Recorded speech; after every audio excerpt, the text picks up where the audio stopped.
wabarakatuh. Waalaikumsalam warahmatullahi wabarakatuh. Kembali lagi dengan Tamtama Priamanta edisi Ramadan dengan saya Fafian Reswara Setiadi dan bersama saya Sanja Bella. Kali ini kita bersama narasumber kedua kita yaitu Bu Faiza Furunin atau yang biasa kita panggil Bu Iin. Assalamualaikum Bu Iin. Waalaikumsalam. Gimana kabarnya Bu? Alhamdulillah baik. Alhamdulillah. Sesuai dengan tema kita kali ini yaitu tentang Muslim milenial. Jadi Bu Iin akan menjawab beberapa pertanyaan yang diberikan oleh teman-teman semua. Ya, benar sekali. Berbicara tentang Muslim milenial, menurut Bu Iin sendiri, apa sih itu Muslim milenial? Kalau menurut Bu Iin itu dilihat dari segi bahasanya ya. Muslim milenial berarti dari kata milenium, berarti remaja yang yang lahir setelah generasi 2000-an. Berarti kalian ini generasi 2000-an yang beragama Islam. Jadi muslim yang lahir setelah zaman milenium. Nah, mereka ini punya cara pandang antara keimanan dan modernitas ini bisa berjalan beriringan. Jadi meskipun kita tinggal di zaman yang modern, tapi kita tidak bisa meninggalkan keimanan kita. Itu menurut definisi penjelasan Bu Iin. Jadi begitu ya. Lalu, mengapa kita harus menjadi Muslim milenial? Mengapa kita harus jadi Muslim milenial ya? Kalau menurut Bu Iin sendiri, karena kita hidup di zaman yang milenium ya, serba teknologi berkembang, kemudian apapun itu dipermudah dengan adanya medsos, kemudian teknologi, otomatis kita tidak bisa meninggalkan kemodernitas Islam itu, tapi kita juga tidak bisa meninggalkan Islam sebagai agama kita. Nah, jadi kita harus membawa dua hal tersebut beriringan agar kita bisa memajukan agama kita dan dengan cara memanfaatkan teknologi yang sudah berkembang, seperti itu. Oh, jadi seperti itu. Untuk mengetahui lebih dalam lagi, mari kita simak jawaban Bu Iin atas pertanyaan teman-teman semua. Oke, pertanyaan pertama yaitu bagaimana caranya menjadi milenial muslim yang berkarakter? Bagaimana cara menjadi milenial muslim yang berkarakter ya? Kalau menurut Bu Iin ada beberapa sifat yang harus dimiliki seorang muslim ya, yang milenial yang bagus gitu. Ada 5 hal yang menurut Bu Iin bisa jadi patokan atau kita bisa jadi target. Kita harus miliki sifat itu. Yang pertama yaitu adab sebelum ilmu. Kenapa kok adab sebelum ilmu? Karena kita tahu sendiri kalau orang sudah punya ilmu ya, baru belajar adab, otomatis dia susah akan diajarin.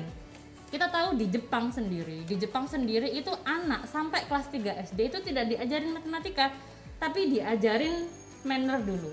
Manner. Apa itu manner? Manner itu adalah perilaku ya, adab dulu, sopan santun. Anak itu harus jujur, harus bagus, tata kramanya itu.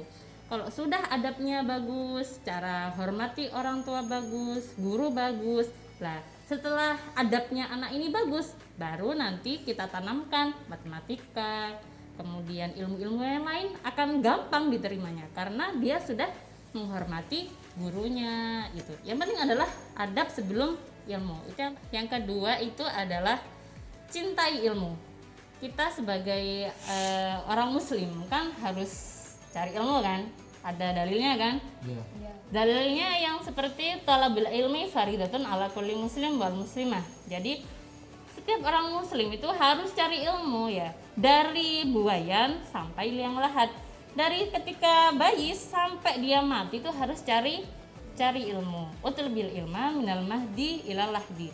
Jadi apapun itu ilmunya, mau itu ilmu umum, agama, tata cara masak, tata cara fotografi, kemudian desain grafis, semuanya itu harus kita cari ilmu ya. Intinya harus punya skill dan ilmu. Itu yang kedua.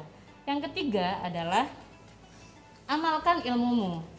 Jadi kita tahu ada mahfudat al ilmu bila amalin kasyajari bila samarin ya. ilmu tanpa amal seperti pohon yang nggak berbuah, jadi nggak ada gunanya gitu. Intinya ilmu kalau nggak diamalkan, kita sama temen tapi nggak mau jelasin, itu ilmunya nggak bermanfaat ya. Jadi intinya ilmu itu harus diamalkan, karena khairun nasi ahsanuhum khuluqan wa anfa'uhum linnas. Jadi sebaik-baik manusia itu adalah manusia yang mempunyai akhlak yang baik dan mengamalkan ilmunya. Anfa'uhum linnas, jadi orang yang paling bermanfaat. Kemudian yang keempat yaitu jujur ya, jujur. Jadi orang apa yang berkarakter harus jadi orang yang jujur, karena kita Indonesia ini banyak sekali orang pintar tapi tidak punya kejujuran. Nah, banyak koruptor itu karena mereka itu tidak punya honest ya. Yang penting adalah honest atau jujur ya, gitu. Yang keempat. Yang kelima adalah humble atau tawadu atau rendah hati. Ketika kita punya ilmu, kita semakin tinggi ilmunya kan, padi semakin tua semakin merunduk kan. Nah, jadi kalau kita udah punya ilmu, kita udah ngamalin ilmu kita, jangan pernah nyebut ilmu kita banyak, kita udah ngamalin apa-apa kita gitu. Jadi orang yang humble atau rendah hati. Itu. Jadi ada 5 hal poin gitu.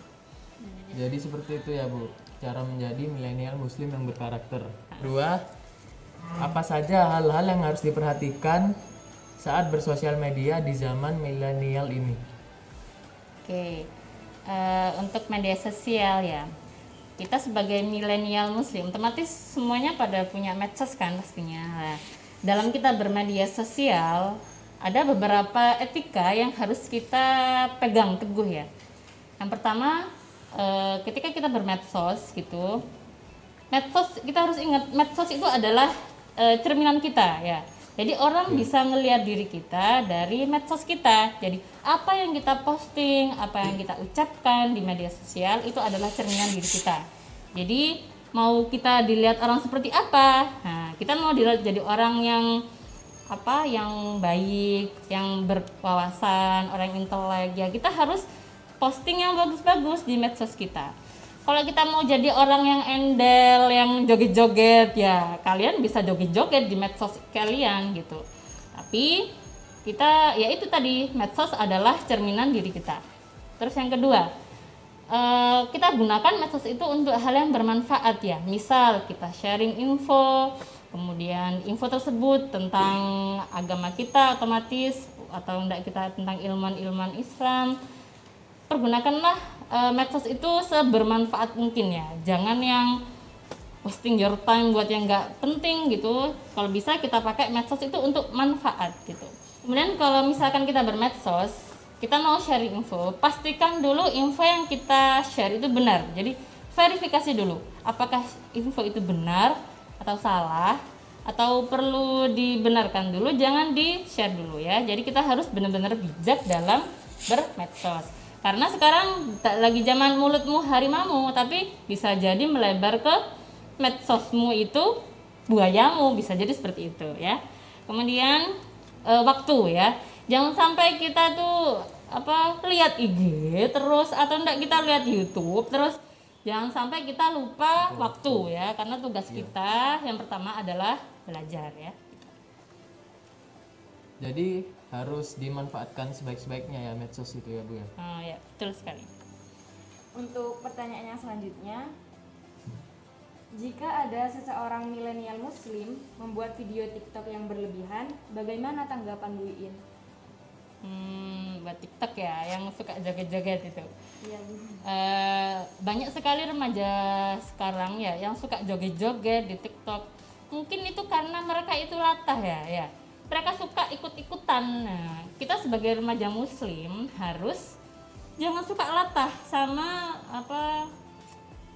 sama kebiasaan-kebiasaannya itu dari orang yang nggak muslim gitu. Karena man tasyabbaha biqaumin fahuwa minhum. Barang siapa yang menyerupai suatu kaum, maka dia termasuk dari mereka. Jadi kita pergunakan medsos itu yang baik ya. Jadi sebenarnya asal hukumnya dari segala sesuatu yang tidak ada manfaatnya, itu hukumnya itu makruh ya.